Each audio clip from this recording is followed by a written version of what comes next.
Saudi আরবের বিরুদ্ধে সর্বাত্মক নৌ অবরোধের ঘোষণা দিয়েছে ইয়েমেনের ইরানপন্থী সশস্ত্র গোষ্ঠী হুতি। সোমবার টেলিভিশনে প্রচারিত এক ভাষণে হুতি বিদ্রোহীদের সামরিক মুখপাত্র অবিলম্বে এই অবরোধ কার্যকরের ঘোষণা দেন। সশস্ত্র গোষ্ঠীটি এক বিবৃতিতে জানিয়েছে, অপরাধী সৌদি আরবের বিরুদ্ধে চোখের বদলে চোখ নীতির ভিত্তিতে এই মুহূর্ত থেকে নৌ অবরোধ ঘোষণা করা হলো। এই বিবৃতি জারির পর থেকেই অবরোধ কার্যকর হবে। দীর্ঘ প্রায় ১২ বছর ধরে ইয়েমেনের জনগণের উপর চালানো অন্যায় ও নিপীড়নমূলক অবরোধ, সম্পদ লুণ্ঠন এবং জল, স্থল ও আকাশপথে বন্দর ও বিমানবন্দরগুলোর উপর সর্বাত্মক অবরোধ আরোপের প্রতিক্রিয়ায় তারা সৌদি আরবের বিরুদ্ধে এই পদক্ষেপ নিয়েছে বলে হুতিরা দাবি করেছে।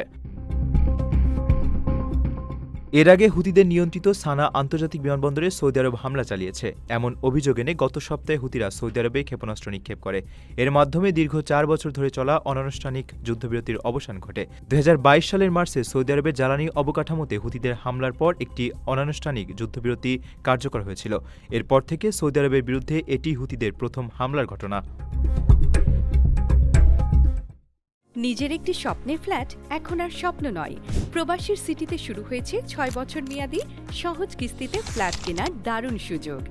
এক ঠিকানায় আধুনিক জীবনযাপনের সব সুবিধা, নিরাপদ, পরিকল্পিত ও বিদেশের মতো স্মার্ট পরিবেশ।